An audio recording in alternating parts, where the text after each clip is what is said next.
Imaginez un instant que vous tenez entre vos mains le secret le mieux gardé de l'histoire de la richesse. En 1908, un jeune journaliste de 25 ans nommé Napoleon Hill franchit les portes du bureau d'Andrew Carnegie, l'homme le plus riche du monde à cette époque. Ce qui devait être une simple interview va transformer à jamais le destin de millions de personnes. Carnegie, impressionné par la persistance du jeune homme qui avait patienté dans sa salle d'attente pendant des semaines, lui révèle une vérité troublante. Il existe une formule secrète que partagent tous les millionnaires, mais que 98% de la population ignore complètement. Cette rencontre légendaire donnera naissance au livre le plus controversé et le plus puissant jamais écrit sur la richesse. Voici l'histoire extraordinaire qui va changer votre perspective sur l'argent pour toujours. Andrew Carnegie confie alors à Napoleon Hill une mission titanesque: étudier pendant 20 ans les 500 hommes les plus riches d'Amérique pour percer leurs secrets.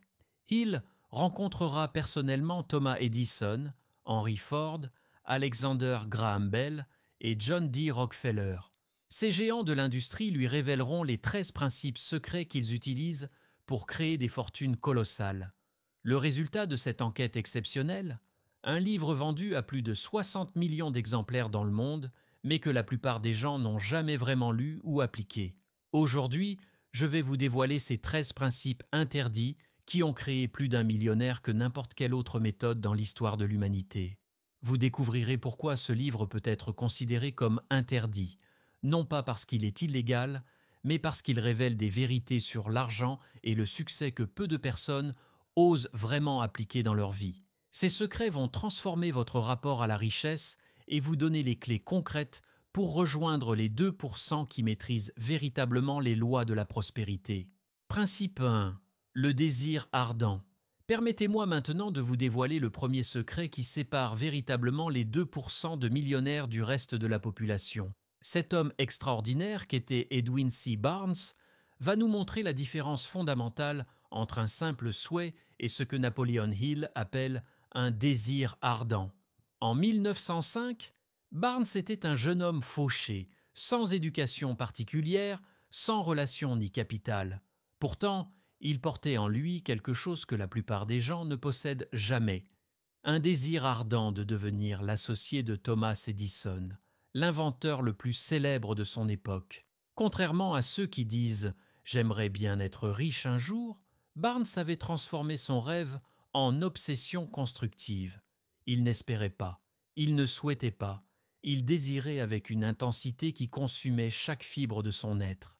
Cette distinction est cruciale, car un simple souhait vous fera abandonner au premier obstacle, tandis qu'un désir ardent vous donnera la force de traverser n'importe quelle tempête. Barnes était si déterminé qu'il a voyagé clandestinement dans un train de marchandises pour rejoindre le New Jersey, arrivant devant Edison, dans un état lamentable mais avec une flamme dans les yeux, que le grand inventeur reconnut immédiatement. La transformation de Barnes ne s'est pas arrêtée à cette rencontre légendaire. Il nous enseigne que pour matérialiser un désir ardent, il faut suivre une formule précise en 6 étapes, qui transforme l'abstrait en concret. Premièrement, Barnes fixa un montant précis qu'il voulait gagner en tant qu'associé d'Edison. Pas beaucoup d'argent, mais une somme exacte. Deuxièmement, il détermina exactement ce qu'il donnerait en échange: sa loyauté totale, son dévouement absolu et son travail acharné pendant des années s'il le fallait. Troisièmement, il fixa la date limite à laquelle il deviendrait associé, créant ainsi une pression positive qui l'obligeait à agir. Quatrièmement, il créa un plan détaillé: commencer comme simple employé, apprendre le métier, prouver sa valeur et saisir la première opportunité. Cinquièmement, il mit tout cela par écrit dans une déclaration claire et précise qu'il relisait quotidiennement. Sixièmement, il visualisait chaque matin et chaque soir qu'il était déjà l'associé d'Edison, ressentant les émotions de cette réussite comme si elle était déjà acquise. Cette méthode fonctionna miraculeusement. Après plusieurs années de travail patient, quand Edison inventa l'Ediphone, une machine que personne n'arrivait à vendre, Barnes saisit cette opportunité et en fit un succès colossal.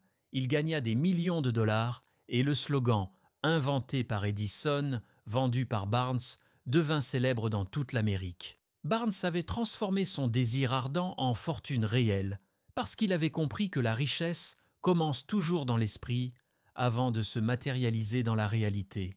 Mais avoir un désir ardent ne suffit pas.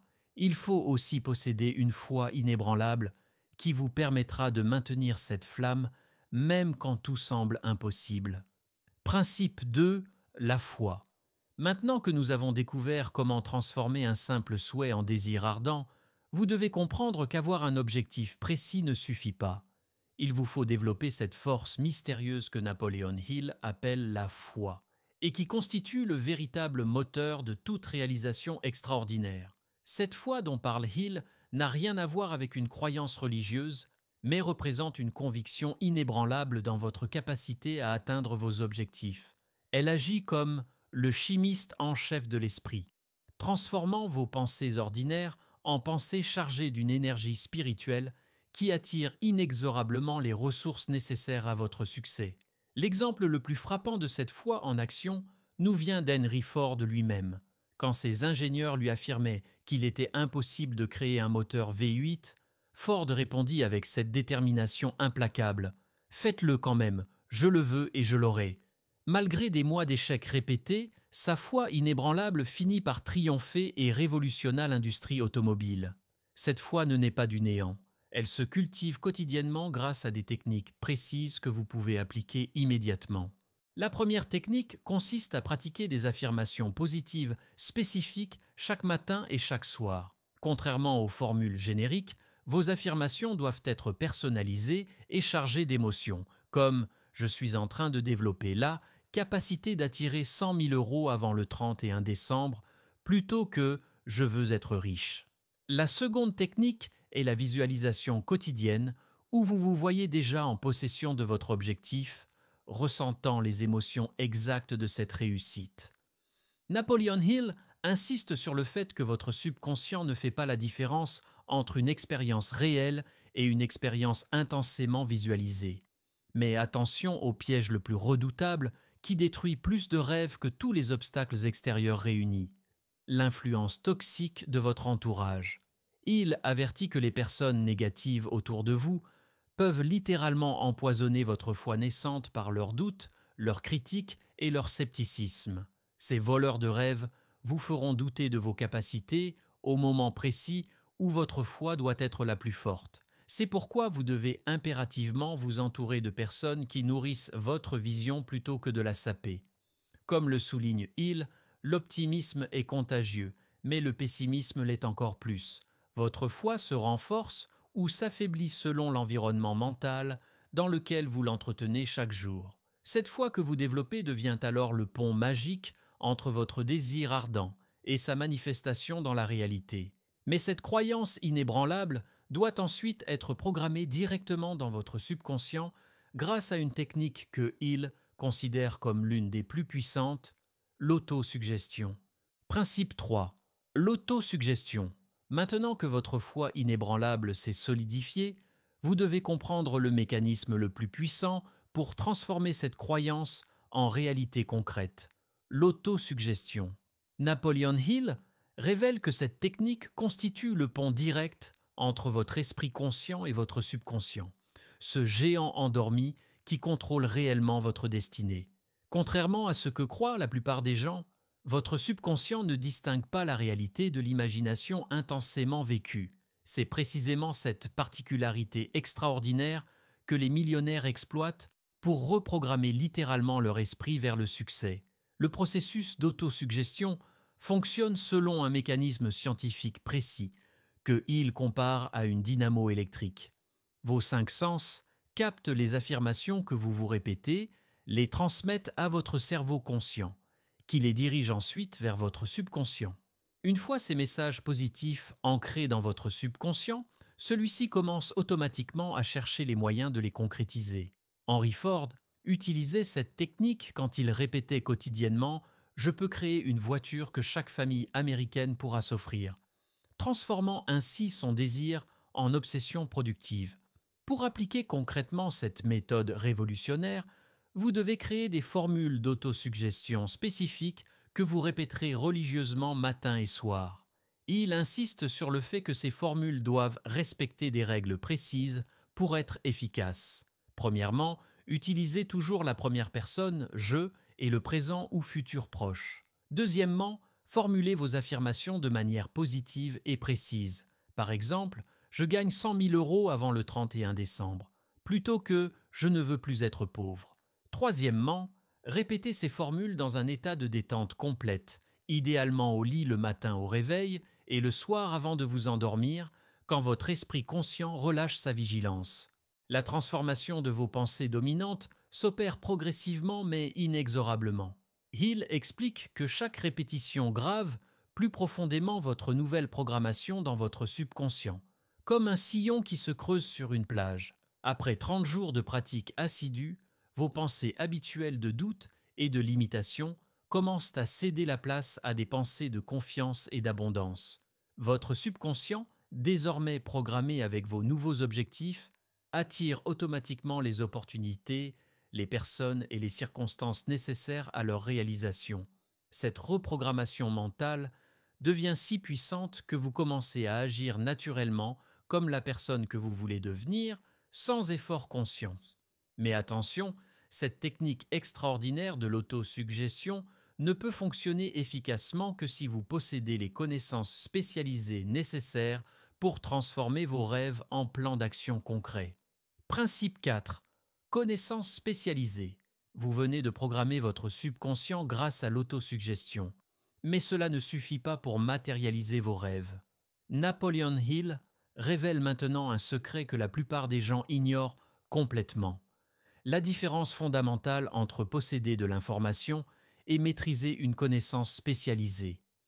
Cette distinction représente l'un des grands écarts qui séparent les 2% de millionnaires du reste de la population. L'information, c'est ce que vous trouvez partout sur Internet, dans les livres ou les conversations. La connaissance spécialisée, c'est l'information organisée, dirigée vers un but précis et transformée en action concrète. Andrew Carnegie lui-même incarnait parfaitement ce principe révolutionnaire. Bien qu'il n'ait jamais mis les pieds dans une école technique, il devint l'homme le plus riche du monde en maîtrisant parfaitement l'art de s'entourer d'experts dans chaque domaine crucial de son empire.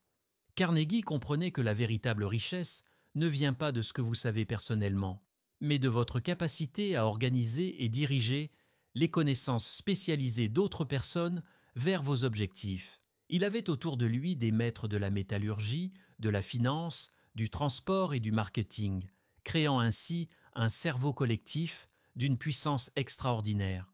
Cette approche stratégique de la connaissance spécialisée exige une action recommandée, que Hill considère comme non négociable, la formation continue combinée au mentorat.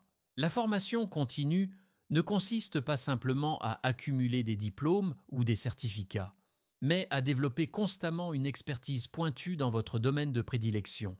Un entrepreneur qui veut révolutionner le commerce électronique doit maîtriser parfaitement les dernières technologies, les stratégies marketing numériques et les tendances comportementales des consommateurs. Cette spécialisation approfondie lui donnera un avantage concurrentiel décisif sur ses concurrents qui se contentent d'informations générales. Le mentorat représente l'accélérateur ultime de cette acquisition de connaissances spécialisées. Un mentor expérimenté vous transmet en quelques mois ce qu'il lui a fallu des années à apprendre par essais et erreurs. Plus précieux encore, il vous révèle les nuances subtiles, les pièges à éviter et les raccourcis secrets que seule l'expérience pratique peut enseigner. Cette transmission de savoir-faire tacite représente une valeur inestimable qui ne se trouve dans aucun livre ni formation théorique. Henry Ford, malgré son génie naturel, s'entourait constamment d'experts en mécanique, en production et en gestion, reconnaissant humblement que sa force résidait dans sa capacité à orchestrer leurs connaissances spécialisées plutôt que de tout maîtriser personnellement. Cette maîtrise de la connaissance spécialisée transforme littéralement votre valeur sur le marché en vous rendant indispensable dans votre domaine d'expertise. Mais posséder cette connaissance ne suffit pas encore, car vous devez maintenant apprendre à la combiner avec cette faculté extraordinaire que Hill appelle l'imagination pour créer des innovations révolutionnaires. Principe 5. L'imagination. Votre connaissance spécialisée vous a donné les outils nécessaires. Mais maintenant, vous devez comprendre le secret qui transforme cette expertise en innovation révolutionnaire, l'imagination créatrice. Napoleon Hill révèle que cette faculté extraordinaire fonctionne selon deux mécanismes distincts qui déterminent votre capacité à créer de la richesse. L'imagination synthétique réorganise des idées existantes en nouvelles combinaisons, tandis que l'imagination créative puise directement dans ce que Hill appelle l'intelligence infinie pour recevoir des inspirations entièrement nouvelles. Thomas Edison maîtrisait parfaitement ces deux formes d'imagination, utilisant la synthétique pour perfectionner l'ampoule électrique en combinant des principes connus et la créative pour inventer le phonographe, une création totalement originale. L'imagination synthétique représente la forme la plus accessible pour développer votre fortune. Henry Ford l'a utilisée brillamment en combinant la chaîne de montage industrielle avec la production automobile, créant ainsi la révolution de la Ford T. Clarence Saunders a transformé le concept de cafétéria en libre-service alimentaire, inventant les supermarchés modernes et gagnant 4 millions de dollars en 4 ans. F.W. Woolworth a simplement appliqué le principe du prix unique à la vente au détail, créant l'empire des magasins à 5 et 10 cents. Ces exemples prouvent que vous n'avez pas besoin d'être un génie pour générer des fortunes, mais simplement de savoir réorganiser intelligemment des éléments existants. Pour développer cette capacité révolutionnaire, il recommande de créer ce qu'il appelle votre atelier mental, un espace de visualisation créative où vous construisez mentalement vos projets avant de les matérialiser. Cette technique extraordinaire consiste à vous retirer dans un endroit calme, fermer les yeux et visualiser avec une précision photographique vos objectifs déjà réalisés. Imaginez-vous dans votre bureau de PDG, ressentez la texture du cuir de votre fauteuil, entendez les conversations de vos employés, sentez le parfum du succès qui émane de votre environnement. Plus votre visualisation sera détaillée et chargée d'émotions, plus votre subconscient travaillera activement pour attirer les opportunités nécessaires à sa concrétisation. L'exercice concret le plus puissant consiste à pratiquer la technique d'Edison pour capter les inspirations créatives. Installez-vous dans un endroit sombre et silencieux, concentrez-vous intensément sur le problème que vous voulez résoudre, puis laissez votre esprit se détendre complètement jusqu'à ce que des idées commencent à affluer. Edison utilisait cette méthode quotidiennement, tenant des billes dans ses mains pour que leur chute le réveille dès qu'il commençait à s'endormir, capturant ainsi les inspirations de l'état hypnagogique. Cette pratique lui permit de déposer plus de 1000 brevets et de devenir l'un des hommes les plus riches de son époque. Répétez cet exercice 15 minutes chaque matin et vous développerez progressivement cette connexion extraordinaire avec votre imagination créative. Cette maîtrise de l'imagination vous donne un avantage décisif, mais elle ne suffit pas pour créer une fortune durable. Vos visions les plus brillantes resteront des rêves stériles si vous ne maîtrisez pas l'art de la planification organisée pour les transformer en actions concrètes. Principe 6. Planification organisée. Votre imagination créatrice a généré des visions extraordinaires, mais maintenant vous devez maîtriser l'art le plus crucial pour matérialiser ces rêves, la planification organisée. Napoleon Hill révèle que cette étape représente le pont indispensable entre vos désirs ardents et leur concrétisation dans la réalité physique. La planification organisée ne consiste pas simplement à dresser une liste de tâches, mais à transformer méthodiquement vos aspirations les plus profondes en actions concrètes et mesurables. Henry Ford maîtrisait parfaitement ce principe quand il a créé sa chaîne de montage révolutionnaire, planifiant chaque détail depuis l'arrivée des matières premières jusqu'à la sortie de l'usine de sa Ford T. Cette transformation exige 3 éléments essentiels que Hill considère comme non négociables: des plans définitifs, un leadership efficace et un travail d'équipe synchronisé. Les plans définitifs doivent être précis au point de pouvoir être expliqués en détail à n'importe qui. John D. Rockefeller, malgré son éducation limitée, développait des plans si détaillés pour ses acquisitions pétrolières qu'il pouvait prévoir chaque étape du processus des mois à l'avance. Le leadership devient alors l'art de mobiliser d'autres personnes autour de votre vision, en leur transmettant votre enthousiasme et votre détermination. Andrew Carnegie excellait dans cette capacité, inspirant ses équipes à dépasser leurs limites pour construire son empire sidérurgique. Le travail d'équipe représente la multiplication exponentielle de vos capacités individuelles. Il insiste sur le fait qu'aucune grande fortune ne s'est jamais construite par un individu isolé, mais toujours grâce à la coordination harmonieuse de talents complémentaires. Thomas Edison dirigeait une équipe de chercheurs brillants dans son laboratoire de Menlo Park, chacun apportant son expertise spécialisée pour créer des inventions révolutionnaires. Cette synergie collective permet d'accomplir en quelques années ce qui prendrait des décennies à une personne seule. Mais attention au piège mortel de la rigidité excessive. Hill avertit que vos plans doivent posséder une flexibilité adaptative cruciale pour survivre aux changements inévitables des circonstances. Les entrepreneurs les plus prospères savent quand modifier leur stratégie sans abandonner leurs objectifs fondamentaux. Walt Disney a dû ajuster ses plans à de multiples reprises, passant des dessins animés courts au long métrage, puis au parc à thème, mais conservant toujours sa vision d'apporter de la magie dans la vie des gens. Cette flexibilité intelligente vous permet de transformer les obstacles imprévus en opportunités d'innovation.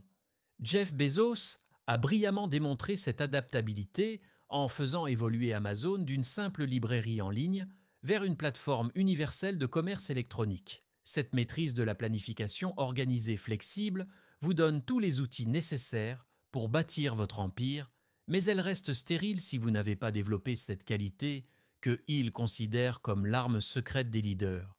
La capacité de prendre des décisions fermes et rapides. Principe 7. La décision. Vos plans sont parfaitement structurés et vous maîtrisez l'art de l'adaptation stratégique. Mais maintenant, vous devez comprendre la qualité psychologique qui distingue définitivement les leaders des suiveurs. La capacité de prendre des décisions fermes et rapides. Napoleon Hill révèle que cette caractéristique représente le trait de personnalité le plus distinctif de tous ceux qui réussissent, car elle les libère de la paralysie mentale qui immobilise 98% de la population. Andrew Carnegie maîtrisait parfaitement cette qualité extraordinaire. Il prenait ses décisions cruciales d'acquisition en quelques minutes, là où ses concurrents hésitaient pendant des mois, puis s'y tenaient avec une détermination inébranlable. Henry Ford incarnait également cette rapidité décisionnelle quand il a créé sa chaîne de montage révolutionnaire, tranchant immédiatement malgré les doutes de tous ses ingénieurs. Cette rapidité décisionnelle ne signifie pas l'imprudence ou la précipitation, mais plutôt la maîtrise d'une méthode précise que Hill enseigne aux futurs millionnaires. La technique consiste à rassembler rapidement les informations essentielles disponibles, analyser les options principales pendant un laps de temps défini à l'avance, puis trancher définitivement sans regarder en arrière. Satya Nadella a révolutionné Microsoft en appliquant exactement cette approche, prenant des décisions stratégiques cruciales sur le pivot vers le cloud computing en quelques semaines, pendant que ses concurrents débattaient encore des implications. Jeff Bezos utilise sa célèbre règle des décisions à deux voies. Les décisions réversibles se prennent rapidement par des équipes restreintes, tandis que les décisions irréversibles nécessitent plus de réflexion, mais se concluent toujours dans des délais stricts prédéfinis. L'indécision et la procrastination forment ce que Hill appelle des frères jumeaux destructeurs qui s'alimentent mutuellement dans un cercle vicieux mortel. Chaque moment d'hésitation renforce votre habitude de remettre à plus tard, créant une paralysie progressive qui vous fait manquer les opportunités cruciales de votre existence. Les entrepreneurs qui échouent passent des semaines à consulter leurs proches, leurs conseillers et leurs mentors pour des décisions que les leaders prospères tranchent en quelques heures.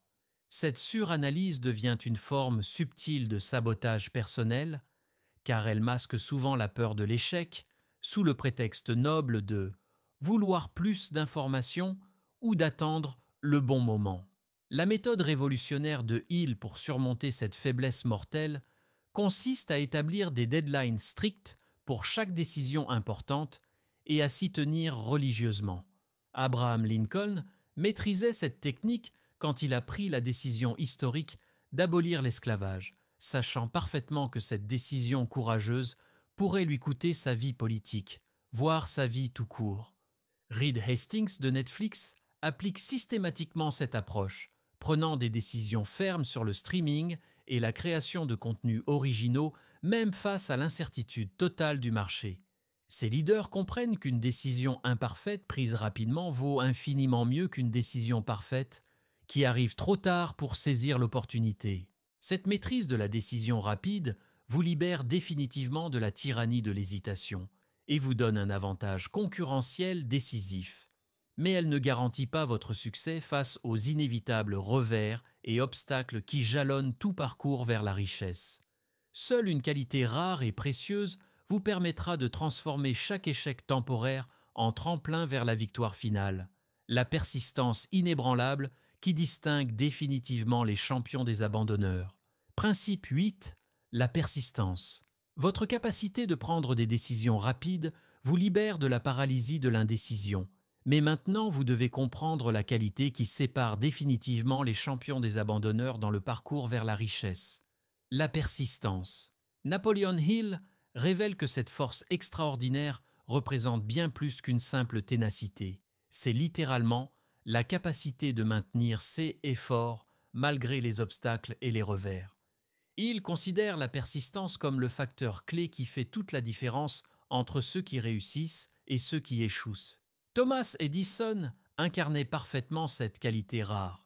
Il a persisté à travers 10 000 échecs avant de perfectionner l'ampoule électrique, déclarant que chaque tentative ratée lui enseignait simplement une façon de ne pas procéder. Cette persistance extraordinaire ne naît pas de l'entêtement aveugle, mais d'une compréhension profonde que les obstacles temporaires ne constituent jamais des échecs définitifs. Il enseigne que chaque revers cache en lui-même la graine d'un bénéfice équivalent ou supérieur, à condition de maintenir votre effort avec une détermination inébranlable. Walt Disney a été licencié de son premier emploi pour manque d'imagination et de bonnes idées, puis a fait faillite plusieurs fois avant de créer son empire du divertissement. Sa persistance face à ses échecs apparents lui a permis de révolutionner l'industrie de l'animation et de créer un héritage qui perdure encore aujourd'hui. La différence cruciale entre ceux qui réussissent et ceux qui échouent réside dans leur réaction face aux obstacles.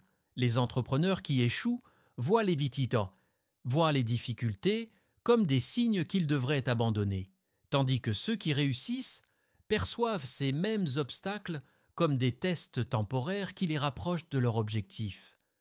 Henry Ford a persisté malgré les moqueries de ses contemporains qui considéraient l'automobile comme un jouet bruyant, maintenant sa vision d'une voiture accessible à chaque famille américaine. Cette persistance légendaire lui a permis de révolutionner l'industrie automobile et de devenir l'un des hommes les plus riches de son époque. Pour cultiver cette qualité essentielle, Hill recommande de développer un système mental qui renforce progressivement votre capacité de résistance psychologique. La première méthode consiste à maintenir une vision claire de vos objectifs à long terme, car cette clarté vous donne la force de persévérer même dans les moments les plus sombres. La seconde technique implique de pratiquer la gratitude quotidienne pour les progrès déjà accomplis, ce qui nourrit votre motivation pendant les périodes difficiles. La troisième approche consiste à transformer chaque échec en leçon d'apprentissage, développant ainsi une mentalité de croissance qui vous rend plus fort après chaque revers. Abraham Lincoln a échoué en affaires, perdu plusieurs élections et subi de nombreux revers personnels avant de devenir président, mais sa persistance légendaire lui a permis de transformer l'Amérique et d'abolir l'esclavage. Cette maîtrise de la persistance vous donne la force intérieure nécessaire pour traverser toutes les épreuves, mais elle atteint son plein potentiel quand elle se combine avec une découverte révolutionnaire que Hill considère comme l'accélérateur ultime du succès, le pouvoir mystérieux du mastermind qui multiplie exponentiellement vos capacités individuelles grâce à la synergie collective. Principe 9. Le pouvoir du mastermind. Le voyage vers la richesse ne se poursuit jamais en solitaire. Après avoir forgé une persistance inébranlable, l'étape suivante consiste à brancher cette énergie sur un réseau d'esprit qui l'amplifie. Napoleon Hill nomme ce phénomène le mastermind, la coordination harmonieuse de plusieurs cerveaux, qui crée une troisième force immatérielle, supérieure à la somme des individus. Imaginez la table ronde d'Andrew Carnegie, une cinquantaine d'ingénieurs, de financiers et de stratèges unis par une vision de domination de l'acier. De cette constellation naquit un empire, vendu plus de 300 millions de dollars en 1901, une fortune que Carnegie attribuait explicitement à son groupe de cerveaux maîtres. Le pouvoir du mastermind repose sur la synergie. Lorsque deux personnes ou plus réfléchissent ensemble à un but précis, leurs idées rebondissent, se combinent, puis engendrent des solutions que chacune aurait jugées impossibles isolément. Cette dynamique ne fonctionne qu'au sein d'un climat positif. L'optimisme devient le carburant de la créativité, tandis que la critique stérile agit comme un court-circuit mental. Steve Jobs l'avait compris, il réunissait chaque semaine une poignée de collaborateurs triés sur le volet et transformait ces séances d'échange intenses en innovations emblématiques comme l'iPod ou l'iPhone. Chaque voix devait apporter un problème et proposer une piste de solution, cultivant ainsi la responsabilité collective plutôt que la hiérarchie bloquante. S'entourer de personnes motivées commence par formuler clairement votre objectif, puis filtrer vos partenaires selon 3 critères: complémentarité de compétences, alignement de valeurs et engagement réciproque à se challenger sans complaisance. Dans un tel environnement, la progression s'accélère. Vous gagnez des années d'essais-erreurs, bénéficiez de retours immédiats et démultipliez votre réseau d'opportunités, exactement comme les premiers cercles d'inventeurs, d'Edison, qui échangeaient brevets, financements et connaissances techniques à une vitesse prodigieuse.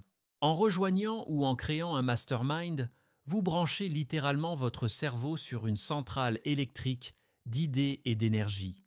Mais pour transformer cette énergie collective en puissance créatrice durable, vous devrez apprendre à canaliser la force la plus intense de l'être humain, la transmutation du sexe.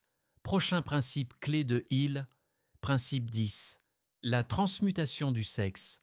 Votre mastermind vous entoure désormais d'esprits brillants qui décuplent votre potentiel.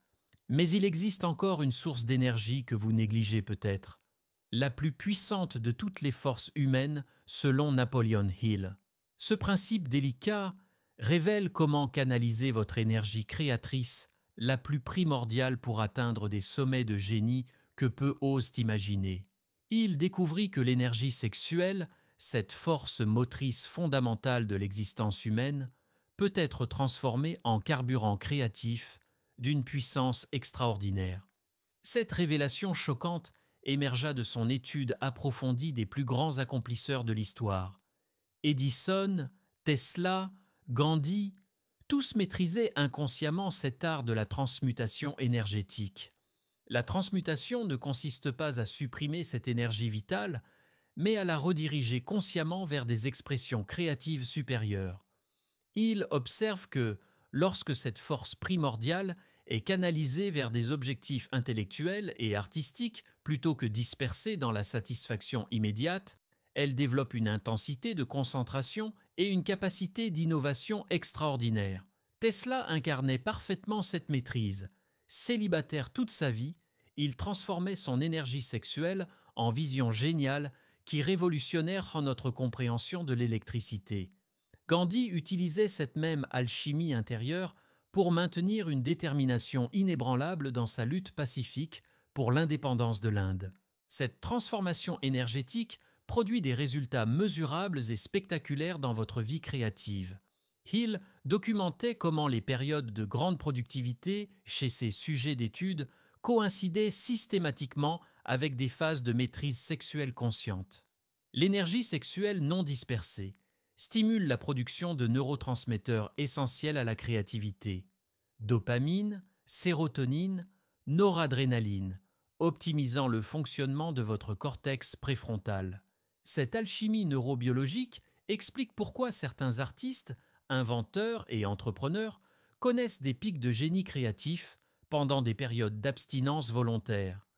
Léonard de Vinci, Michel-Ange, Newton, Tous ces génies sublimaient naturellement leur énergie vitale en œuvres immortelles qui transcendent les siècles. La pratique de cette transmutation exige une discipline consciente mais accessible. Premièrement, définissez un objectif suffisamment inspirant pour canaliser naturellement votre énergie créatrice vers des expressions supérieures. Deuxièmement, développez une sensibilité aiguë aux fluctuations de votre énergie vitale, apprenant à la rediriger consciemment vers vos projets créatifs lorsqu'elle s'active. Troisièmement, cultivez un état mental élevé par l'association avec des personnes, des idées et des environnements qui inspirent votre créativité plutôt que la baisse. Cette alchimie intérieure transforme littéralement votre potentiel créatif, vous élevant du niveau ordinaire vers des hauteurs de génie créateur. Cette maîtrise de la transmutation sexuelle libère en vous des réserves d'énergie créatrice insoupçonnées, mais pour que cette transformation soit durable, vous devez programmer ces nouvelles habitudes directement dans votre subconscient, ce centre de contrôle secret qui gouverne réellement votre destinée. Principe 11. Le subconscient. Après avoir libéré l'énergie créatrice grâce à la transmutation sexuelle, l'étape suivante consiste à graver vos nouvelles ambitions dans le centre de contrôle invisible qui régit 95% de vos actions, le subconscient. Napoleon Hill décrit cette zone mentale comme un sol fertile qui accepte sans discernement chaque graine émotionnellement chargée que votre conscient y dépose. Avec le temps, ces graines germent et deviennent des habitudes, des intuitions et des résultats tangibles. Si vous laissez pénétrer le doute ou la peur, le subconscient les transformera en échecs concrets. Si, au contraire, vous l'alimentez d'images de réussite, il orchestrera les circonstances nécessaires à leur réalisation.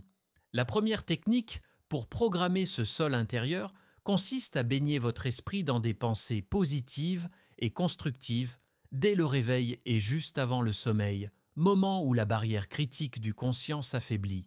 Hill recommande de relire à voix haute votre déclaration d'objectifs, écrite au présent, avec une émotion sincère. Cette combinaison de mots précis et de sentiments intenses agit comme un code source qui reconfigure progressivement vos croyances.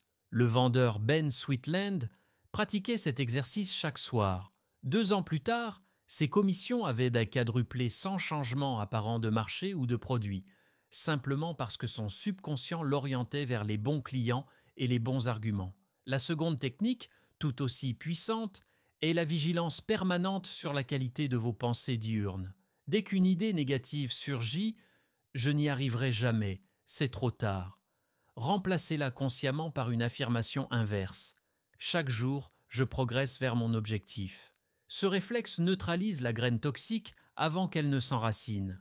Thomas Edison utilisait cette méthode. Lorsqu'un prototype échouait, il déclarait immédiatement « Nous venons de découvrir une variante qui ne fonctionne pas », transformant le revers en progrès. Enfin, protégez votre subconscient de l'influence extérieure. Limitez les nouvelles anxiogènes, évitez les conversations critiqueuses, fréquentez des personnes dont les propos nourrissent votre vision.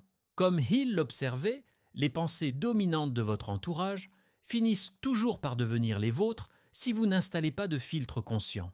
Une fois ce centre nerveux reprogrammé, vous disposez d'un serviteur infatigable qui travaille jour et nuit pour matérialiser vos projets.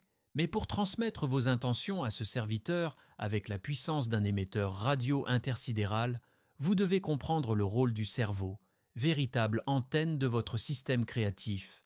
Principe 12, le cerveau. La programmation subconsciente est désormais en marche, reste à propulser ces idées dans l'éther collectif où elles attireront ressources et synchronicité. Napoleon Hill avance un concept audacieux. Votre cerveau fonctionne comme une double antenne, émettrice et réceptrice d'ondes de pensée, que la science n'explique pas encore totalement. Lorsqu'un groupe de mastermind se met en résonance autour d'un objectif clair, chaque participant diffuse un champ vibratoire spécifique. Le cerveau des autres membres capte ces signaux et les amplifie, produisant un super-esprit capable de générer des intuitions fulgurantes que personne n'aurait eues seul. Andrew Carnegie exploitait cette mécanique invisible. Durant ses conseils stratégiques, il lançait un thème précis, puis restait silencieux, laissant les idées circuler jusqu'à ce qu'un déclic collectif surgisse et dévoile la solution optimale. Pour utiliser consciemment cette faculté de réception, commencez par affiner votre état interne avant chaque séance de collaboration. 10 minutes de respiration consciente calme le bruit mental et élève la fréquence émotionnelle, condition sine qua non pour capter des pensées subtiles. Steve Jobs méditait chaque matin, affirmant que ces moments de vide nourrissaient ses éclairs créatifs en réunion. Ensuite, maintenez une focalisation soutenue sur la question posée. Tout écart de concentration brouille votre signal, comme du statique sur une radio mal réglée. Enfin, exprimez verbalement chaque intuition, même inachevée. Cette mise en mots agit comme une relance d'ondes qui permet à d'autres cerveaux de compléter ou bonifier l'idée initiale. Au fil du temps, cette gymnastique neuronale développe une sensibilité accrue. Vous percevez plus vite les attitudes mentales des partenaires, devinez les objections avant qu'elles ne soient formulées et ressentez l'alignement d'un projet avant même l'analyse rationnelle. Votre cerveau devient alors une centrale de renseignements stratégiques captant opportunités, tendances et alliances potentielles avec une précision quasi télépathique. Mais cette faculté d'antenne demeure un mécanisme. Il lui faut encore un organe supérieur, invisible et mystérieux, capable de synthétiser toutes ces données en éclairs d'inspiration instantanée. Le sixième sens, dernier palier de la méthode de Hill. Principe 13, le sixième sens. Votre cerveau, désormais calibré comme une antenne ultra-sensible, capte les ondes subtiles de l'intelligence collective, mais il existe encore un dernier palier à franchir pour accéder à la sagesse suprême, le sixième sens. Napoleon Hill présente cette faculté comme l'apogée de la philosophie, une capacité mystérieuse qui ne peut être développée qu'après avoir maîtrisé tous les autres principes. Cette intuition développée transcende les 5 sens physiques pour vous connecter directement à ce que Hill nomme l'intelligence infinie, source inépuisable d'inspiration et de guidance. Thomas Edison utilisait inconsciemment cette faculté extraordinaire lorsqu'il recevait ses éclairs de génie les plus révolutionnaires, tandis que Gandhi s'appuyait sur cette sagesse intérieure pour guider ses décisions les plus cruciales dans sa lutte pacifique. Le développement de cette faculté suprême exige une pratique méditative régulière qui calme le tumulte mental et ouvre l'esprit aux messages subtils de l'univers. Hill recommande de consacrer quotidiennement du temps au silence contemplatif, moment privilégié où votre conscience ordinaire s'efface pour laisser place à une perception élargie. La méditation matinale s'avère particulièrement efficace car votre esprit, encore libre des préoccupations quotidiennes, reste plus réceptif aux inspirations supérieures. Steve Jobs pratiquait cette discipline chaque matin, attribuant ses innovations les plus révolutionnaires à ces moments de connexion silencieuse avec son intuition profonde. La technique la plus puissante développée par Hill consiste à créer mentalement ce qu'il appelle le temple de la sagesse, un sanctuaire intérieur où vous pouvez consulter vos conseillers invisibles. Dans cet espace sacré de votre imagination, vous visualisez la présence des plus grands génies de l'histoire et sollicitez leurs conseils pour vos défis les plus complexes. Hill lui-même pratiquait cette méthode révolutionnaire, consultant mentalement Lincoln, Carnegie, Edison et d'autres figures emblématiques qui lui prodiguaient des conseils d'une justesse saisissante. Cette pratique peut sembler fantaisiste, mais elle active puissamment votre subconscient qui synthétise vos connaissances et expériences pour générer des solutions créatives sous forme d'inspiration apparemment externe. L'utilisation régulière de ce temple de la sagesse développe progressivement votre sensibilité aux messages intuitifs qui se manifestent sous forme d'éclairs soudains, de pressentiments ou de certitudes inexpliquées.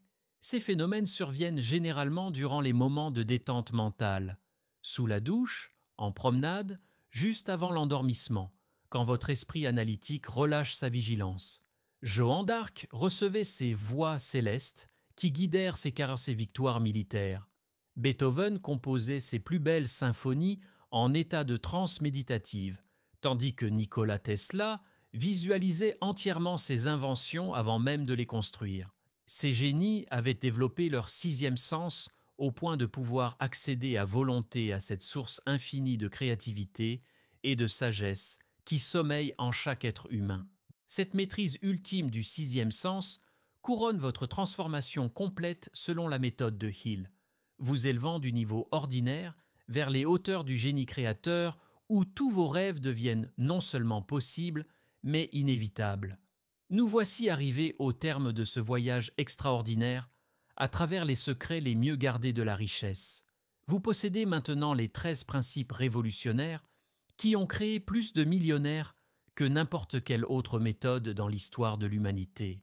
Parmi ces forces transformatrices, 3 se distinguent comme les plus puissantes. Le désir ardent, qui transforme vos rêves en obsessions constructives, la persistance qui vous permet de transformer chaque échec en tremplin vers la victoire, et le pouvoir du mastermind qui multiplie exponentiellement vos capacités individuelles. Ces 3 piliers, maîtrisés ensemble, créent une synergie irrésistible qui attire inexorablement la réussite dans votre vie. La promesse que je vous ai faite au début de cette vidéo se réalise maintenant devant vos yeux. Vous n'êtes plus la même personne qu'il y a 30 minutes.